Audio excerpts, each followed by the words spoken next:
अस्सलाम वालेकुम। जहांज़ेब अब्बासी एक नए प्रोग्राम के साथ हाजिर है। जो रवा अदालती हफ़्ता है, ये इंतहाई अहमियत का हामिल इस वजह से भी है कि इस अदालती हफ़्ते में दो ऐसे केसेस जो पाकिस्तान की सियासी तारीख़ में जिनके ऊपर बहुत गहरे असरात मुरतब हो सकते हैं।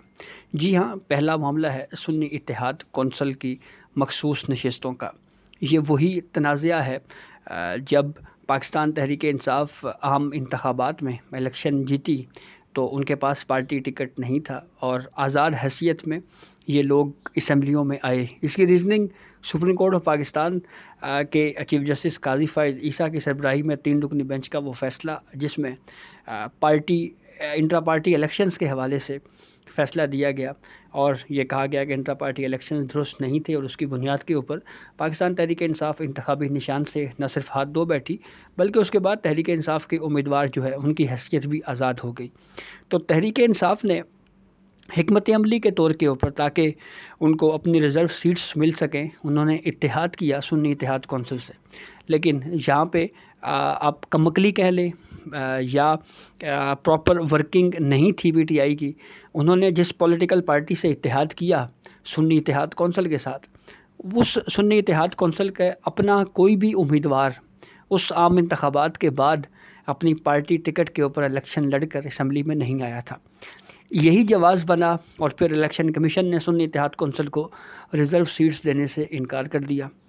मामला आया पेशावर हाई कोर्ट में। पेशावर हाई कोर्ट के 5 रुकनी बेंच ने भी यही असूल तय किया और ये कहा कि सुन्नी इत्तेहाद कौंसिल क्योंकि उनका कोई उम्मीदवार और हत्ता कि उनके जो चेयरमैन हैं, चेयरमैन सुन्नी इत्तेहाद कौंसिल हामिद रज़ा, वो भी अपने इंतखाबी निशान के ऊपर इलेक्शन नहीं लड़े, इसलिए इनको रिज़र्व सीट्स नहीं मिल सकती। इस फैसले को सुप्रीम कोर्ट में चैलेंज किया, लेकिन केस बेहतर या गुड लक हम इसको यूँ कह सकते हैं कि जब बाई इलेक्शन हुआ मुल्क में कुछ ऐसी नशिस्त हैं जिसके ऊपर कुछ कैंडिडेट्स इलेक्शन से पहले फोत हो गए, किसी के एक उम्मीदवार थे जिनका मर्डर हो गया। तो इस तरह से कुछ सीटें ऐसी थी कौमी असम्बली और सूबाई असम्बलियों की जहाँ पे रिज़र्व जहाँ पे जो है वो बाई इलेक्शन हुआ। उन बाई इलेक्शंस में 2 नशिस्तें जो है वो सुन्नी इत्तेहाद कौंसिल जीतने में कामयाब हुई है। एक NH 44 की जो DI खान में अली अमीन गंडापुर ने छोड़ी थी, कौमी असम्बली का हल्का है, और एक इसी तरह कोहाट का सूबाई हल्का है। इन दोनों नशिस्तों के ऊपर सुन्नी इत्तेहाद कौंसिल की पार्टी टिकट के ऊपर आने वाले उम्मीदवार जो हैं वो इलेक्शन जीते हैं। इसी की वजह से अब सुन्नी इत्तेहाद कौंसिल को पार्लिमानी जमात का स्टेटस भी दिया गया है। तो अब सुप्रीम कोर्ट अगर इस केस पे अब अगर समाअत करने जा रही है और अगर सुप्रीम कोर्ट ये होल्ड करती है कि अब पोजीशन जो है वो मुख्तलिफ है और अब की बार अगर सुन्नी इत्तेहाद कौंसिल को रिज़र्व सीट्स मिल जाती हैं तो इसमें बहुत बड़ी डेवलपमेंट हो सकती है। मिसाल के तौर पे जैसे ये कहानी बेची जा रही है कि जैसे चीफ जस्टिस काज़ी फ़ाइज़ ईसा की मुद्दत मुलाजमत में 3 साल एक्सटेंशन होने जा रही है, गो कि इस कहानी को हुकूमत जो है वो बिल्कुल क्लियरली ना ही एक्सेप्ट कर रही है, ना ही क्लियरली इसको रिजेक्ट कर रही है। लेकिन फिर ये 2/3 अक्सरियत वाला मामला जो है वो क्योंकि ख़त्म हो जाएगा सुन्नी इत्तेहाद कौंसिल को रिज़र्व सीट्स मिलने के बाद, जो आइनी तरमीम का अगर कोई किसी के जहन में है तो शायद वो रास्ता रुक जाएगा। इसकी रीज़न सादा सी है कि चीफ जस्टिस ऑफ पाकिस्तान की मुद्दत मुलाजमत 65 साल है और मुद्दत मुलाजमत 65 साल से 68 साल करने के लिए आइनी तरमीम की ज़रूरत है। इसके लिए आर्टिकल 179 में आइनी तरमीम की ज़रूरत होगी और आर्टिकल 179 में तरमीम के लिए 2/3 अक्सरियत ज़रूरत होगी।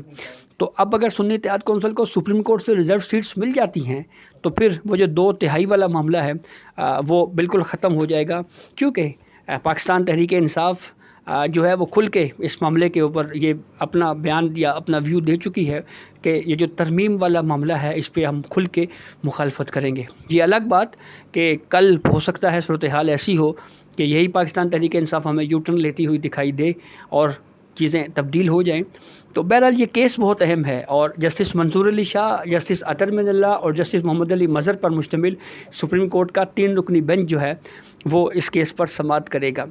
जस्टिस मंसूर अली शाह, जस्टिस अतर मिनल्ला, ये वो 2 जज हैं जिनका एक एग्जैक्टली 3 रुकनी बेंच का फ़ैसला है जो प्री इलेक्शंस में ताहिर सादिक के हवाले से, जो सुप्रीम कोर्ट में इलेक्शन से पहले एक इलेक्शन पिटीशन की सूरत में सुप्रीम कोर्ट में आया।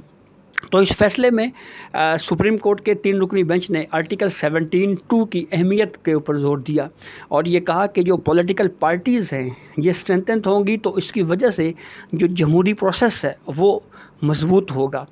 जी हाँ, ये वही फ़ैसला है जिस फैसले जब जस्टिस मंसूर अली शाह, जस्टिस अतर मिनल्ला और ये 3 रुकनी बेंच था, इसके साथ जस्टिस जमाल खान मंदोखेल थे, तो उनकी जानिब से जब ये फ़ैसला आया तो उस पर भी फिर ये कमेंट ज़रूर किया गया कि जो इंट्रा पार्टी इलेक्शन केस था पीटीआई के हवाले से, जो चीफ जस्टिस काजी फाइज ईसा ने की सरबराही में 3 रुकनी बेंच ने लिखा था, तो ये कहा गया कि वो फ़ैसला और ये फ़ैसला जो है ये आपस में कहीं ना कहीं टकरा रहे हैं। ये अलग बात कि उसके फैक्ट्स अलग थे, इस केस के फैक्ट्स अलग हैं। तो अब इस मामले में देखना ये है कि ये केस जो है वो किस तरफ जाता है। और दूसरी अहम बात यह है कि पेशावर हाई कोर्ट के 5 जजेस ने इस केस को सुना था। आज फर्स्ट हियरिंग है, तो क्या इस केस में भी सुप्रीम कोर्ट 5 रुकनी बेंच की तरफ जा सकती है? क्या सुप्रीम कोर्ट का ये 3 रुकनी बेंच ये मामला दोबारा भिजवा सकता है चीफ जस्टिस ऑफ पाकिस्तान को? ये दरख्वास्त की जा सकती है कि इस मामले के कोई बड़ा बेंच बनाया जाए। वैसे भी ये मेरे ख्याल में अब ये आइनी तशरीह का मामला तो है, क्योंकि जब ये पेशावर हाई कोर्ट के फ़ैसले के ख़िलाफ़ सुप्रीम कोर्ट में अपील आई तो उस वक्त सुन्नी इत्तेहाद कौंसिल जो है उसकी कोई भी उम्मीदवार पार्टी टिकट के ऊपर इलेक्शन लड़के नहीं आया था। लेकिन सूरत हाल चेंज हुई, हमने देखा बाई इलेक्शन के बाद सुन्नी इत्तेहाद कौंसिल के पास 2 सीटें जो हैं ऐसी हैं जो उनको पार्टी टिकट के ऊपर मिली। जैसा मैंने आपको बताया, एक कोहाट की सूबाई नशिस्त है और एक DI खान से जो अली अमीन गंडापुर ने छोड़ी थी NA 44 वो नशिस्त है कौमी असम्बली की, जहाँ पे सुन्नी इत्तेहाद कौंसिल के टिकट के ऊपर ये उम्मीदवार जो हैं वो जीते हैं और जीत के असम्बली में आए हैं। और उसी बुनियाद के ऊपर जो है वो सुन्नी इत्तेहाद कौंसिल को पार्लिमानी पार्टी का स्टेटस दिया गया है। तो अगर अब ये मामला कॉन्स्टिट्यूशनल इंटरप्रिटेशन का हुआ कि इस मामले पे आइनी तशरीह की ज़रूरत है, तो उसके लिए भी फिर शायद ये मामला 5 रुकनी बेंच की तरफ ही जाएगा। दूसरा अहम मामला है फैज़ाबाद धरना कमीशन रिपोर्ट। उस कमीशन की रिपोर्ट जो है वो मंजर-ए-आम पे आ चुकी है, हुकूमत की जानिब से जमा भी करवा दी जा चुकी है। इस मामले पे एक चीज़ बड़ी इम्पॉर्टेंट है और वो ये है कि एक मखसूस बयानिया जो है इस रिपोर्ट को लेके बनाया गया और ये ख़बर हमेशा से गर्दिश करती रही, बल्कि हर जगह पे यह ख़बर चली कि फैज़ हमीद को क्लीन चिट दे दी गई, फैज़ हमीद को क्लीन चिट दे दी गई। लेकिन एक बहुत अहम मामला है जिसके ऊपर डिस्कशन करने की ज़रूरत है कि फ़ेडरल गवर्नमेंट ने अगर बरवक्त इस पूरी रिपोर्ट को पब्लिक कर दिया होता तो उसमें कम से कम ये अंदाज़ा लगाया जा सकता था कि इंक्वायरी कमीशन किस हद तक संजीदा था। मिसाल के तौर पे कमीशन ने फैज़ हमीद को बुलाने के लिए किस हद तक कोशिशें की और जो लेटरबाजी होती रही उसमें किस तरह की संजीदगी थी वो हमें मुकम्मल रिपोर्ट से ही पता चलता। फिर उसके बाद कमीशन ने जो क्वेश्चनेयर भेजे, जो सवालात भेजे मुख्तलिफ़ लोगों को, वो सवालात किस नौइयत के थे उससे भी कमीशन की संजीदगी का जो है वो अंदाज़ा लगाया जा सकता था। लेकिन selective portion of commission report मंजर-ए-आम पे आता गया, उसके ऊपर एक बयानिया बनता गया और हुकूमत को हिट किया गया उससे। लेकिन हुकूमत ने किसी भी तौर के ऊपर ये कोशिश नहीं की कि ये पूरी रिपोर्ट जो है वो पब्लिक कर दी जाए। तो अब जब मामला सुप्रीम कोर्ट में है, सुप्रीम कोर्ट की जानिब से मुमकिन तौर पे आज ही शायद ये ऑर्डर दे दिया जाए। गेस है मेरा कि शायद आज ही सुप्रीम कोर्ट ये कह देगी जिस रिपोर्ट को आप जो है ना ऑफिशियली पब्लिक कर दें। तो फिर उसके बाद पता नहीं मीडिया किस हद तक इस मामले को इसको रिपोर्ट करता है, क्या करता है। तो 2 अहम केसेस बहरहाल बहुत अहम है और जो सुन्नी इत्तेहाद कौंसिल के हवाले से जैसा मैंने आपको बताया इस केस की बहुत ज़्यादा अहमियत है और इसी केस की बुनियाद के ऊपर ही मुल्क की सियासत जो है उसमें कोई अहम मोड़ भी आ सकता है। तो ये अब तक की अपडेट थी जिससे मैं आपको आगाह किया। बहुत शुक्रिया।